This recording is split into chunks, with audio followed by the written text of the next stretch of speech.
पाप का गुरु कौन है महाराज।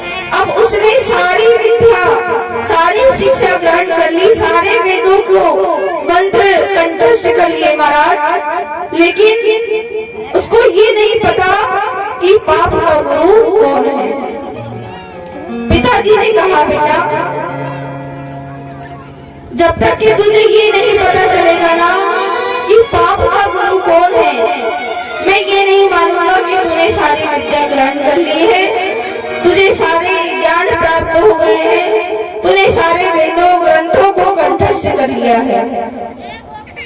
अब महाराज वो ब्राह्मण का पुत्र निकल गया कि पाप का बाप कौन है।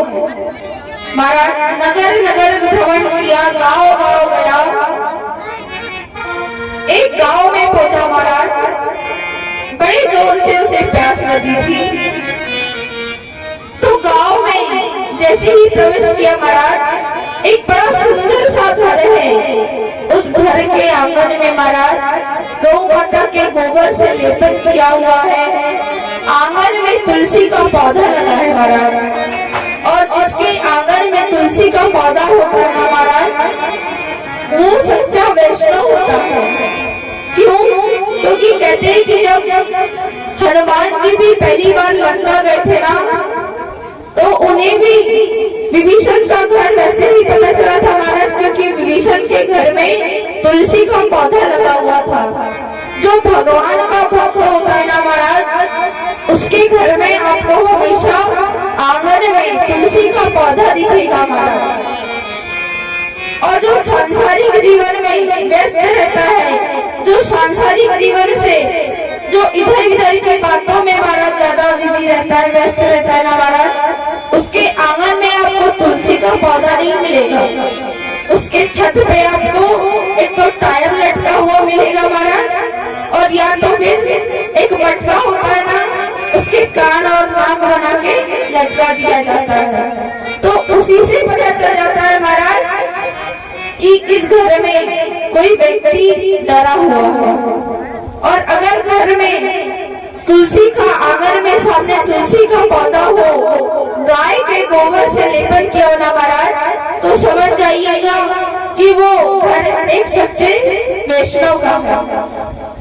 अब महाराज वो ब्राह्मण का बालक उस गांव में गया, और गांव में जाके गांव के पहले ही जो मकान बना हुआ था ना, उसमें गया महाराज, और जाके आवाज लगाई, तो महाराज वहां से एक कन्या आई और कहने लगा, देवी मुझे बड़ी जम के प्यास लगी है, क्या जल मिलेगा। महाराज उस कन्या ने जल लेके आए और ब्राह्मण के बालक को जल दिया, जल पिलाया महाराज। और जल पीने के बाद उस ब्राह्मण के बालक ने पूछा, देवी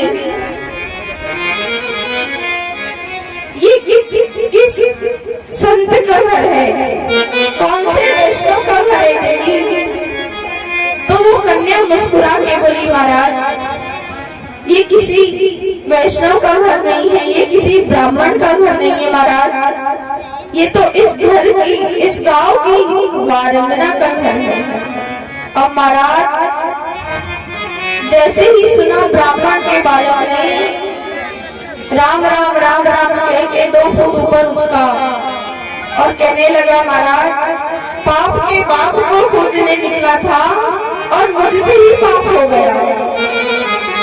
अब तो मुझे गंगा जी में जाना पड़ेगा और डुबकी लगाना पड़ेगा महाराज, जब तक कि मेरा ये पाप समाप्त हो पाएगा। पाप कब हो पाएगा। अब महाराज वो वारंगना कहती है, महाराज आपने मेरे हाथ का जल तो पी ही लिया है, पाप तो कर ही लिया है महाराज। मेरे अहोभाग्य कि आप ब्राह्मण देवता होके मेरे द्वार पर पधारे महाराज। आपने मेरे हाथ का जल तो पी लिया है, गंगा जी जाओगे, गंगा जी जाकर महाराज वहां डुबकी लगाओगे, क्यों ना आप मेरे हाथ का भोजन ग्रहण कर लीजिए महाराज। तो एक डुबकी के बजाय 2 डुबकी लगवा लीजिएगा महाराज, लगा लीजिएगा। और महाराज अगर आप मेरे घर का भोजन ग्रहण कर लोगे ना महाराज, तो मैं आपको 5 सोने की मुद्रिका दूंगी महाराज। अब ब्राह्मण के बालक ने सोचा कि पाप तो हो ही गया है, गंगा जी तो जाना ही है, डुबकी लगाना ही है, तो क्यों ना भोजन भी ग्रहण कर लिया जाए। तो कहने लगे कि देवी कुछ कच्चा भोजन, कुछ कच्ची सामग्री आप हमें ला दो, हम अपने हाथों से पकाएंगे और ग्रहण कर लेंगे। फिर वारंगना कही महाराज आपने पाप तो कर ही लिया है, 2 डुबकी की बजाय 3 डुबकी लगा लेना महाराज, लेकिन मेरी इच्छा है कि आप मेरे हाथों से बना हुआ भोजन ग्रहण करिए महाराज। और महाराज इस बार मैं आपको 5 सोने की मुद्रिका नहीं 10 सोने की मुद्रिका दूंगी महाराज। 3 डुबकी लगाओगे तो महाराज 4 और लगा लेना, लेकिन आप मेरे हाथ का भोजन ग्रहण कर लीजिए महाराज। ब्राह्मण देवता सोच रहे हैं कि चलो पाप तो हो ही गया है, 1 डुबकी लगाना है और लगा लेंगे।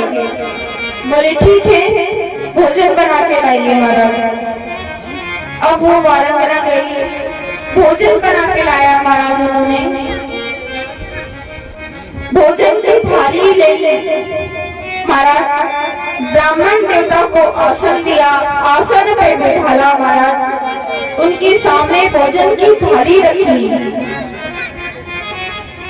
अब ब्राह्मण देवता महाराज भोजन करने ही वाले थे, फिर वारंगना ये कही महाराज आपसे एक विनती और है मेरी।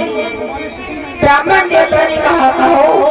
बोले महाराज आपसे इतनी विनती है मेरी कि आप 5 डुबकी लगाओगे गंगा जी में जाके, एक निवाला आप मेरे हाथ से पालो महाराज। मैं आपको इस बार 10 नहीं 20 नहीं 50 सोने की मुद्रिका दान में दूंगी महाराज। अब महाराज ब्राह्मण देवता सोचने लगे कि चलो पहले जल पी लिया, फिर इनके हाथ का भोजन ग्रहण कर रहे हैं, तो क्यों ना एक निवाला इनके हाथ से भी खा लिया जाए। अब महाराज वारंगना ने एक निवाला उठाया और खिलाने लगी ब्राह्मण देवता को।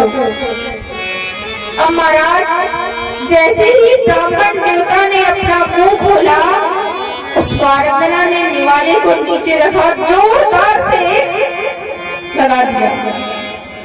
अब महाराज जैसे ही वारंगना ने ये किया ना, ब्राह्मण देवता उठ के खड़े हो गए। बोले एक वारंगना होकर तेरा इतना साहस कि तूने हम पे हाथ उठाया। हमने यही गलत किया कि तेरे घर हम रुक के भोजन करने लगे। वारंगना हाथ जोड़ करके बोली महाराज क्षमा कीजिएगा, मेरी इतनी औकात कहाँ महाराज, मेरा इतना साहस कहाँ कि मैं आपके ऊपर हाथ उठा लूं महाराज। लेकिन जब आप मेरे द्वार पर आए थे ना महाराज, आपने मेरे हाथ का जल ग्रहण किया था, जल पिया था महाराज, तब आपने कहा था कि पाप के बाप को ढूंढने आया था, मुझसे ही उल्टा पाप हो गया महाराज। तो लिख कर लेके जाइए महाराज कि पाप का बाप और कोई नहीं, पाप का बाप लोग होता है महाराज। आप अपने दिल से पूछिए कि आप मेरे भाव को देख के मेरे घर भोजन करने रुके थे या मेरे पास 50 सोने की मुद्रिका को देखकर महाराज भोजन करने रुके थे। महाराज इसलिए महाभारत में धृतराष्ट्र को भी पाप का गुरु बताया गया है, लोभ का गुरु बताया गया है महाराज। विदुर जी धृतराष्ट्र को समझा रहे हैं कि राजन, अगर तुम आधा राजपाट पांडवों को नहीं देना चाहते तो कम से कम 5 गांव ही दे दो, जिसमें 5 पांडव अपना गुजारा कर सके महाराज।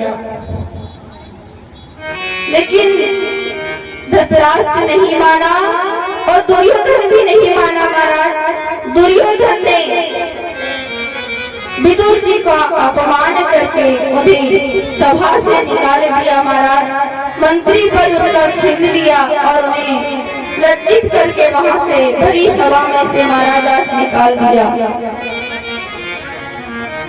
जब उन्हें सभा में से निकाल दिया महाराज, ये खबर द्वारिका नाथ को पहुंची कि विदुर चाचा को सभा से मंत्री पद से हटा दिया है। और क्यों हटाया है? क्योंकि उन्होंने इस अपराध होने से महाराज